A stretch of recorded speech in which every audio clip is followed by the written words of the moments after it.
Welcome to Lighten Up, a show about bringing more love, light, and joy into your life, and archived on the Lighten Up program page.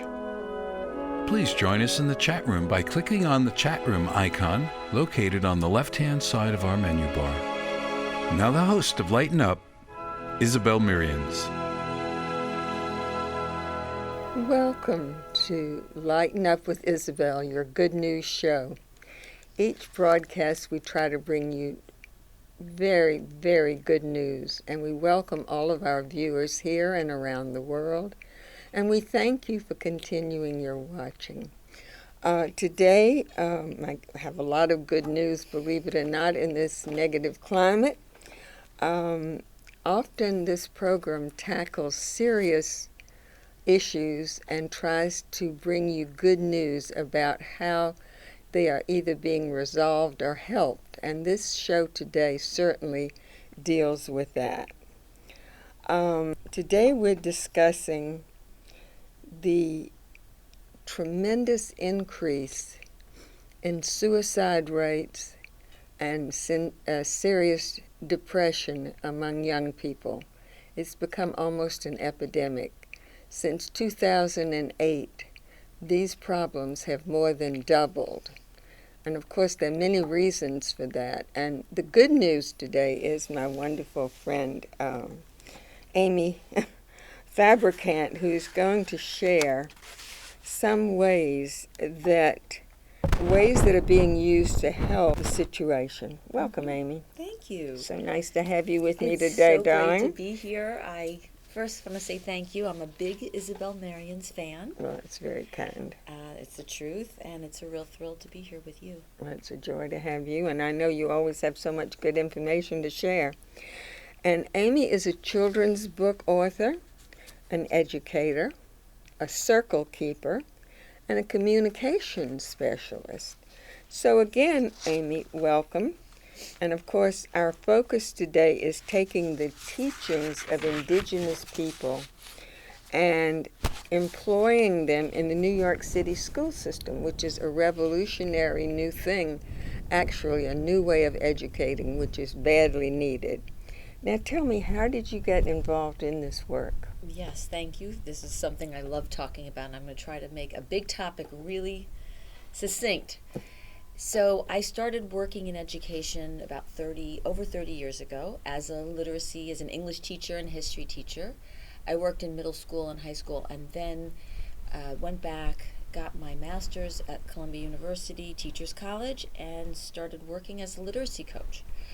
And I began working as a literacy coach in schools mostly K through eighth grade. And what I noticed as I was doing the work, trained in something that's absolutely, I think, a wonderful literacy program called the Reading and Writing Project. So we were sitting in circle doing a lot of work with young people, and it was a great literacy program. Excuse me one sec. Yeah. When you say sitting in circle. So it started 25 years ago for me to be sitting in circle with young people doing reading exercises, writing workshops. We were aware of everybody in the space together. Well, I think that's so important because in a circle, no one is literally above the other, and everyone has an equal right to express themselves, which I think is so relevant in any kind of school situation. So go ahead. I didn't mean to interrupt. No, I'm glad you did, because that to me was so important. I didn't realize how important, and this is how I ended up where I am today.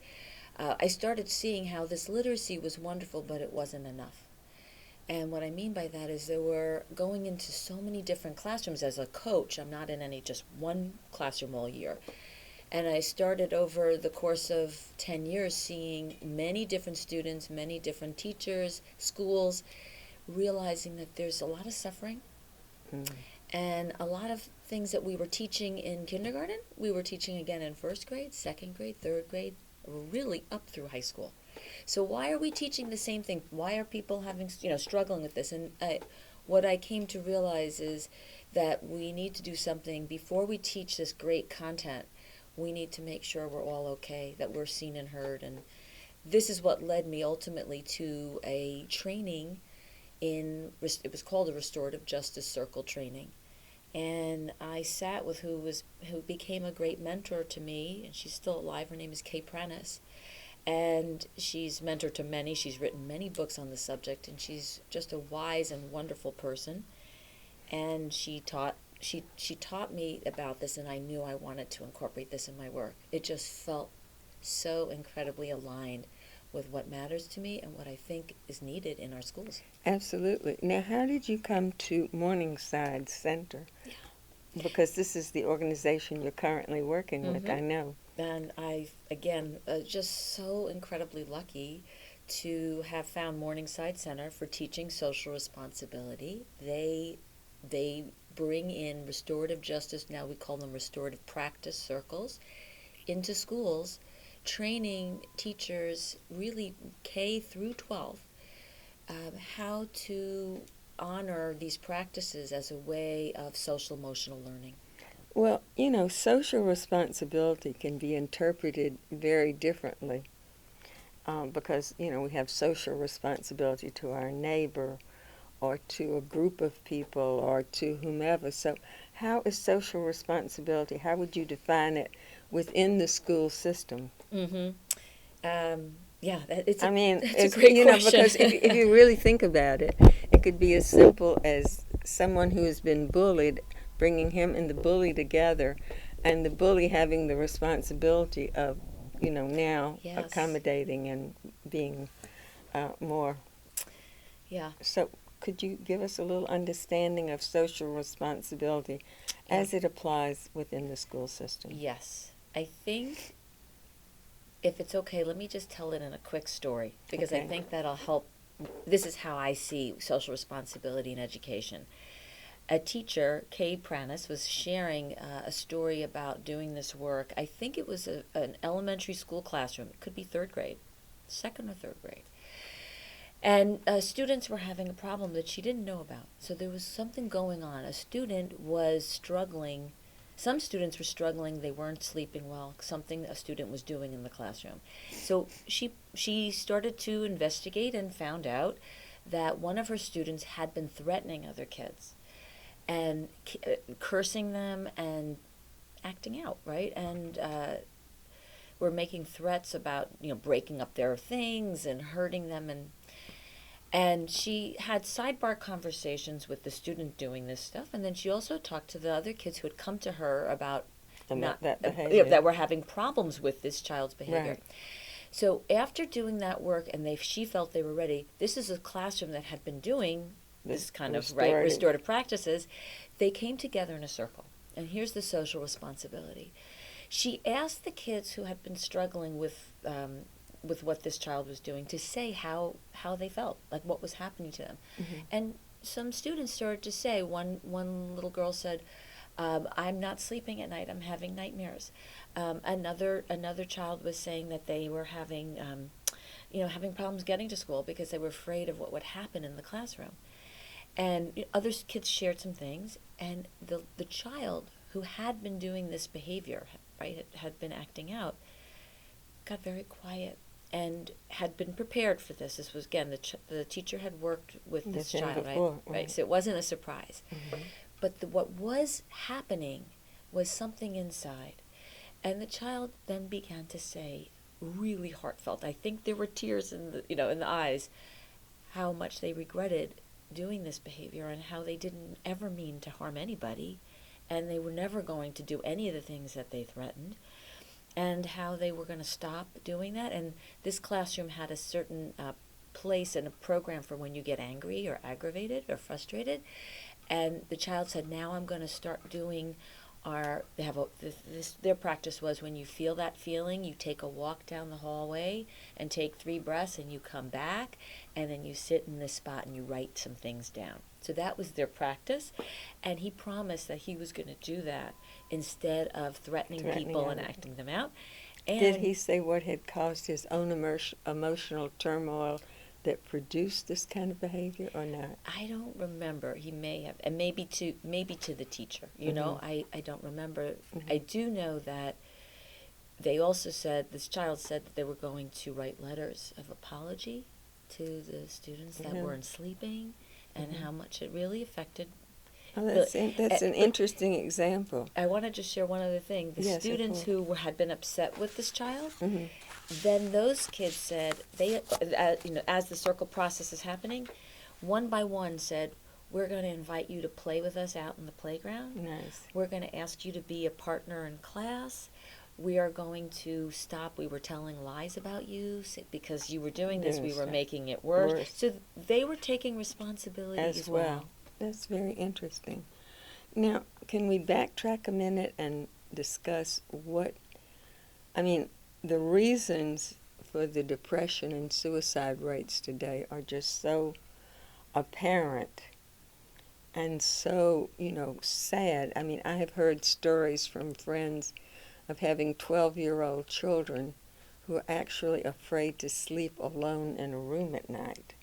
And you told me on the way up here about a terrible story that you just heard about 2 fourth graders who committed suicide. I mean, this is really terrifying. Mm. And do you want to just very quickly go over?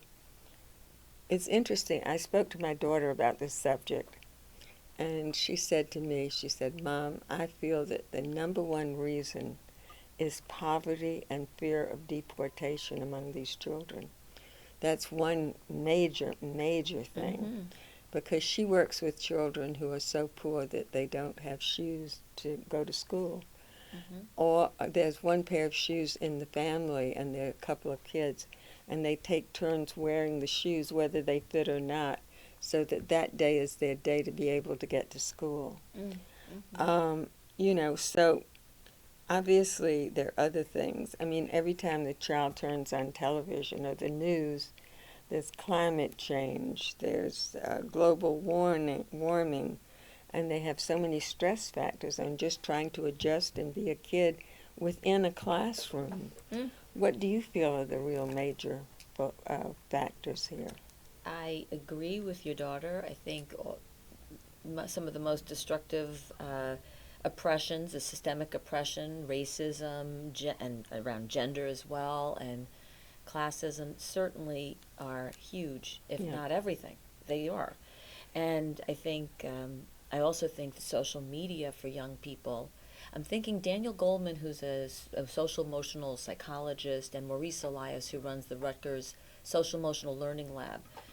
They are helping, in education to help us work through and understand what is really pressing against our young people.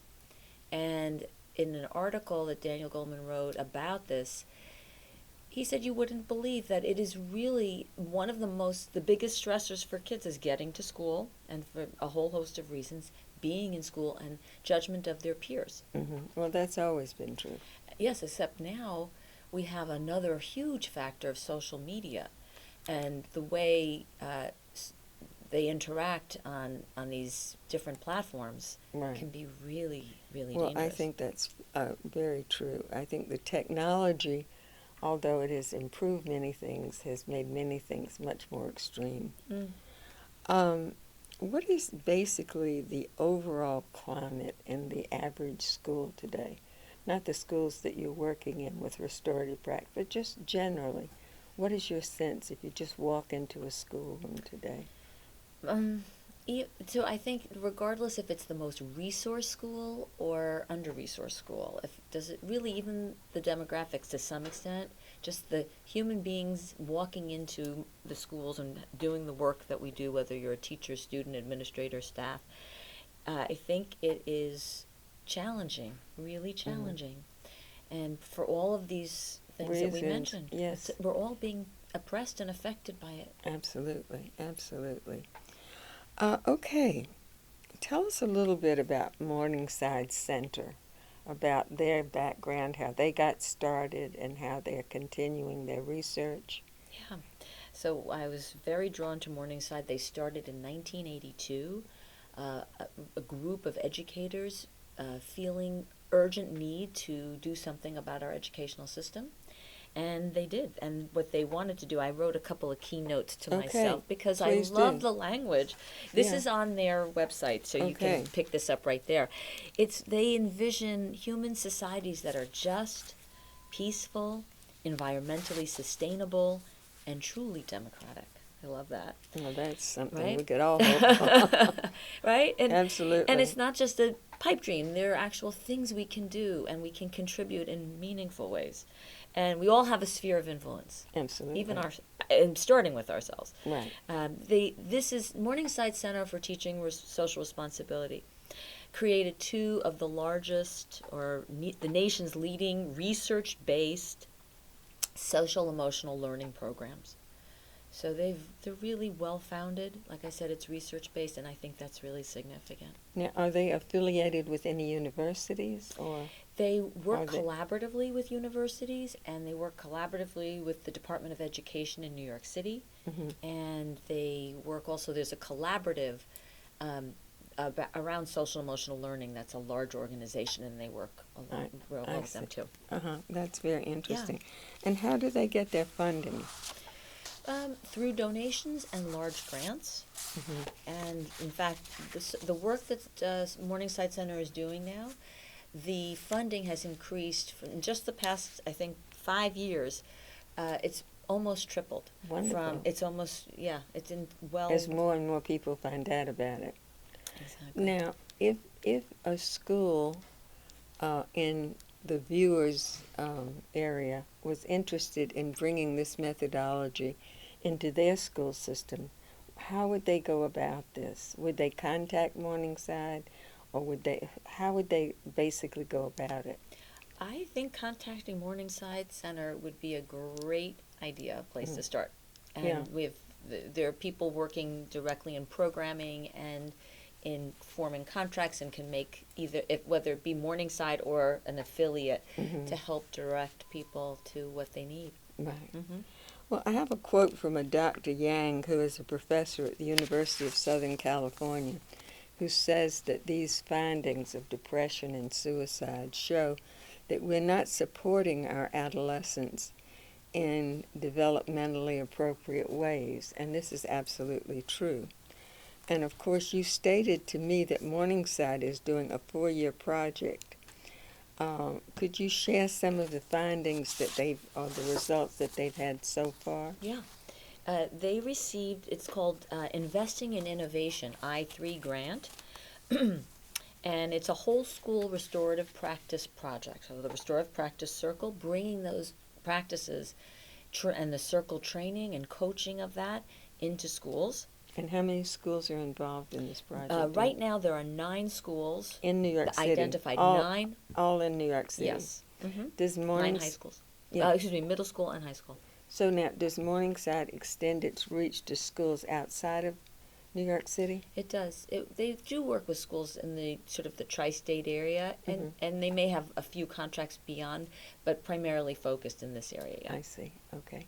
And so what are some of their findings thus far? Right. So just to say, the grant was to study our approach in advancing equity and racial equity in schools. And so just to say, I wanted to give the exact numbers. So we have the 3 measures for success in this area, which there are many, many others.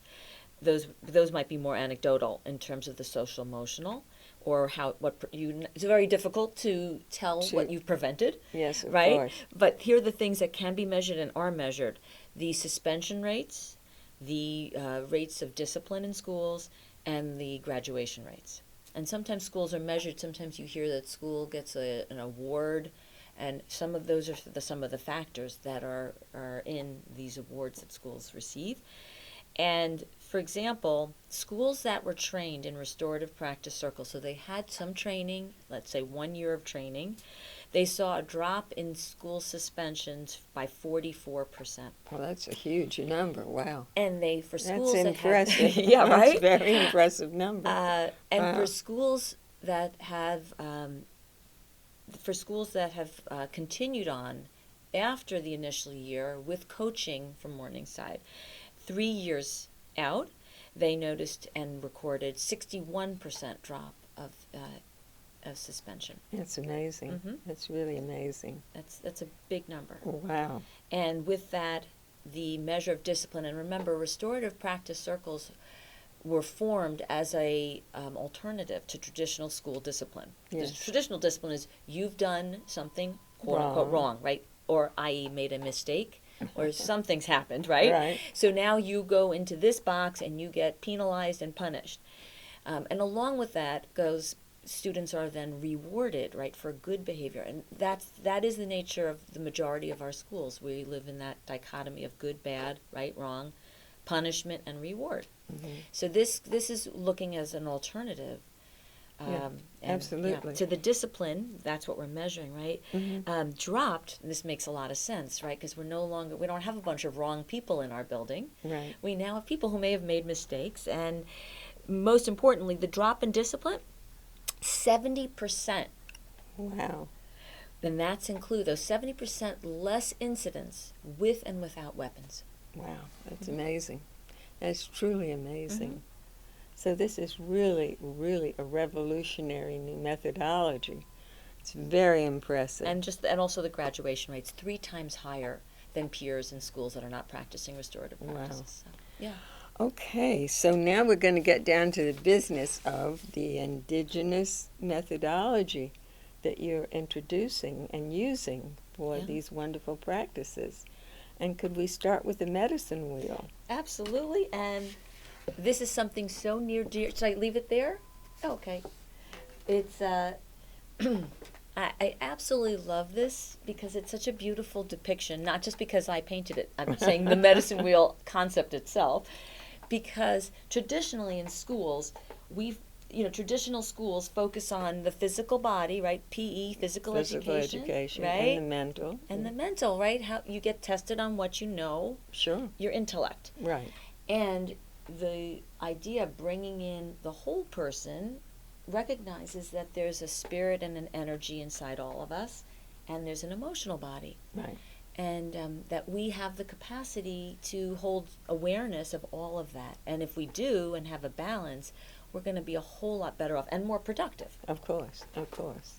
So being within the circle, of course, now in the circle, when these young people are sitting with teachers or parents and the other children, what basically are they are able to express themselves and feel more a sense of community, and also it shows more and releases more of their emotional and spiritual self and feels comfortable within a safe setting. Yeah. Would you agree with that? I would totally agree with that. You mentioned about the climate in schools and the suicide and self-harm rates and the violence we're seeing rise. Yes. And Maurice Elias, who I mentioned before, the psychologist at Rutgers who's studying social emotional learning and education, mentioned the most important thing is that our students they're learning, but they're not necessarily learning from what the teachers and all of us adults, right, are saying. They're learning from what we're doing. Right, of course. Well, the American Indian always believes that you teach by example. Exactly. And I completely concur with that.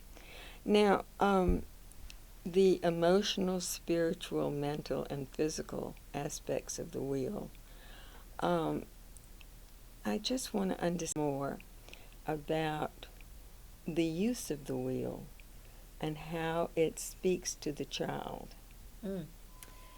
I think the use of the wheel becomes even more apparent as we're sitting in circle. So there are 5 circle elements, and when those are present, it marks the different way we're going to come together than in the other parts of the school day. Maybe the classroom does it differently outside of circle, and maybe the school community does, and certainly the world does. Of course. So we're recognizing we are actually what are the doing basics that make the difference? The basics, sitting in circle, is Okay. one. Well, could you share with us those 5 elements? Yeah. So Now, what they do is they take time out from their day. Is it an everyday thing, once a week? How does it work? Great question. And that would be up to the teacher in the classroom. And what I've found in many schools, the more they do it, the more they want to be sitting and working and kind of living together in their school in this way. So it would be typically at least once a day. In middle school and high school, when you're going to different classrooms for different subjects, that's why it would depend upon who's trained, what their comfort and beliefs, Of course. And the thing is, anything can be taught like this. Now, before they start the circle, the children sit in the circle with the educator, or the parents are often included. Am I correct on this? Or sometimes? They might be, but most of the time they're not there. Right. Many schools will have evenings and opportunities for parents to experience this and to be in circle, but I don't think it's a regular practice. But again, you never know if a teacher makes it so, if has that kind of invitation out to parents. But for the classrooms that are practicing restorative practice circles, they're sitting in circle. And that's a big difference than sitting at desks, either and individual being or separated, right. Of course, so it's a sense of community immediately. Exactly. Also, today it's in schools. Not when we were growing up. Everybody's got many people have phones. Many, right? So they have something, a device of some sort. You cannot be playing and looking at your device in circle unless everyone's seeing you do it. Well, that's immediately. That's an immediate good thing. I don't think our ancestors who sat in circle had that in mind, but it certainly serves us today very much so. And then the other thing that's interesting and I think very different is there's a talking piece, some object that has some meaning to somebody. If the teacher or the circle keeper brought it in, or I know in many classrooms, everybody's encouraged to bring something, an object, into the circle center. So there's an object going around, and that person who gets this object, the talking piece, that's the only one who's speaking. So everyone else is listening. Right? Hopefully. Right? And that's very different because we don't do a lot of listening. Well, people have gotten so distracted by cell phones and the rest of technology that I've seen whole families go out to dinner and each one of them is on a separate phone. And I'm laughing, but it's not funny. It's sad. As a matter of fact, there was recently a book that was published called How to Do Nothing, which has become a very big seller. And it's basically about turning off all the devices and being in the moment and giving that person that you're with your full attention. Yes. And the book has become a very big seller. How to do nothing. Go figure. Right. We have to unlearn some of our modern behaviors, and I think Circle helps us do that. It did for me. The other pieces. So those are two. There's 5 elements. We have an opening ceremony. Just the fact that we're having a ceremony marking how we're going to show up in this space is, I think, very significant. Now, is this ceremony repetitive? It might be. It might be a new reading, a new activity. It could be something different every time. It's really up to the keeper. And that's up to the circle keeper, who's usually the teacher. Is that correct? In some classrooms. Some classrooms, very early on, the students are working to gain this, to information, but also to the leadership quality, right? To feel comfortable as a circle keeper, what that means to hold a container safe and sacred for everybody. It becomes like a sacred space, as the American Indians would say. Exactly. And also for us to mark, this is important. We are on occupied land, right? We came here and we are guests. Absolutely. It reminds us to have that gratitude, and this is not being culturally appropriated. This is a gift that has been given, this wisdom of this culture and this practice. My mentor was trained by First Nations people in Canada, which is the Northwest, and it's important that we are able to keep bringing that up with appreciation. Well, all of the indigenous peoples believe that the earth is sacred, and they find that even dividing it up into portions is crazy. Yep. And they say, how can anyone own the land? That's right. We're only here to take care of it for the next generation. And unfortunately, a good job has not been done in taking care of it. So we have to remember the whole of the earth is sacred, and we have to respect that. And so whenever you create a sacred space, you're honoring that image or that thought. I like that. Yeah. And I think that resonates for many people who sit in circle. It does for me. And then we have a closing, so that would be 4. We close the space. And that's because special things, people are showing up authentically, being vulnerable. We don't do that throughout the day. We don't take off our masks and be our true self and share stories from the heart and share stories from our lives. And that's a gift too. That's sacred when somebody shares a real truth of theirs. I hold that. And this is a space that we close, and when you close, those stories close with circle. And they're held with respect and not shared necessarily. That's right. That's very interesting. The one other piece is that we have a circle center. And in our center, we put our values. We literally write them out, and we can see our values so we can remind each other of what's important to us. And if we make mistakes, that we want to come back to our best self and to our values. And we have guidelines, values and guidelines. Thank you for sharing that. Yeah. Well, my own personal interest in American Indians is very deep and goes back for as long as I can remember. And I had a lovely experience with the Shinnecock Indians out on Long Island. About 10 years ago, I had read an article in the New York Times about the fact that the people on the reservation, they were unable to connect to city water, and that their wells had 7 times the amount of poisons that are acceptable for human life. And when I read that, I got really beside myself, and I called up the Times, and they put me in touch with the writer.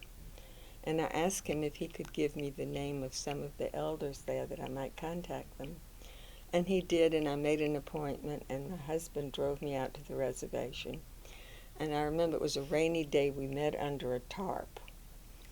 And I told them I'd like to do whatever I could to be helpful to them.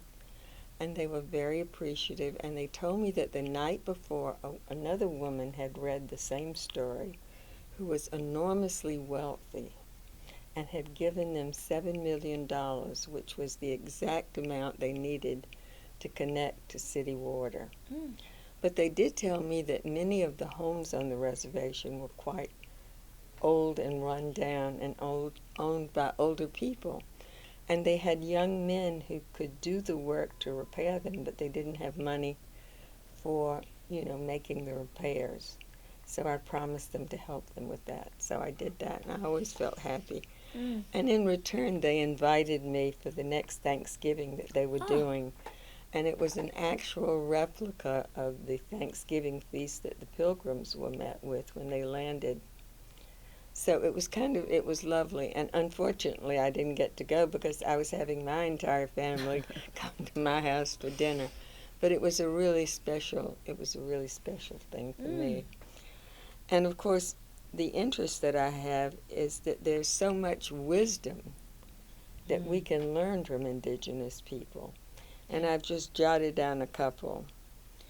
And that is that the earth and all living things are sacred.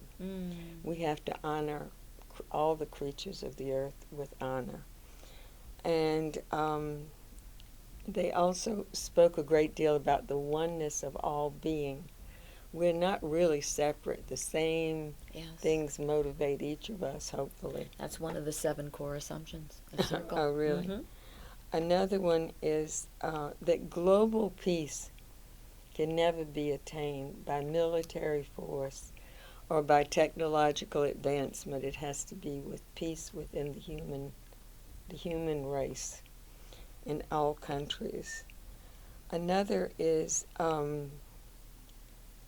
which I found rather interesting, and I agree with this totally. Each person thinks of themselves as a total universe, and as the most important thing in their universe, certainly.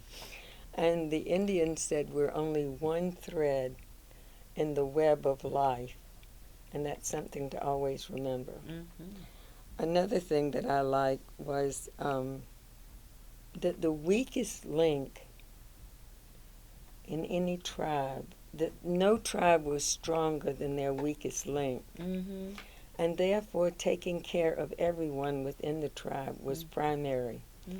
And the other thing that I liked was the most powerful person within a tribe was not the strongest warrior or the most revered medicine man, but it was the person who took care of the sick, the aged, the orphan, the widow, and so forth. Mm-hmm. So I think so many of their wisdom teachings are so relevant, Mm.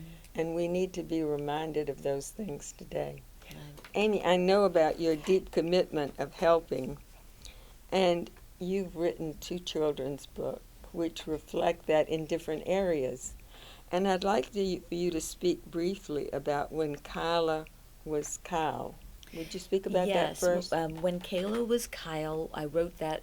It was published 6 years ago, and it's about a young person struggling with their gender identity in a classroom and in a world that just did not understand what the problems were and the issue. I don't want to say problems, the issues. And so it really helps us talk about gender identity in the fullest way, and also feeling other at school. Right. Well, interesting, because the New York Times fashion section this past Sunday was titled something about gender neutral or gender. So it's come a long way, baby. Yes, 6 years. A lot has happened. A lot has happened. Mm-hmm, mm-hmm. And the other book, Paloma's Secret, would you speak a little bit about that? Yes, Paloma's Secret just came out in just this past February, and it's also out in Spanish, El Secreto de Paloma, and it's featuring this wonderful Latina woman, young girl, and her family, and struggling also with something around anxiety and depression. Kind of what we're touching upon today, and how things that we know now that can be helpful. And the point of the book, really both books, is to help us talk about things that are uncomfortable for ourselves and for each other, to make space to help, for that. and to help. Mm-hmm. Well, thank you so much, Thank darling. you. You've been a wonderful guest. I'm so happy to be here. Thank you for asking me, Isabel. And thank you to all of our viewers again. I hope you enjoyed the program. See you next time. Bye-bye.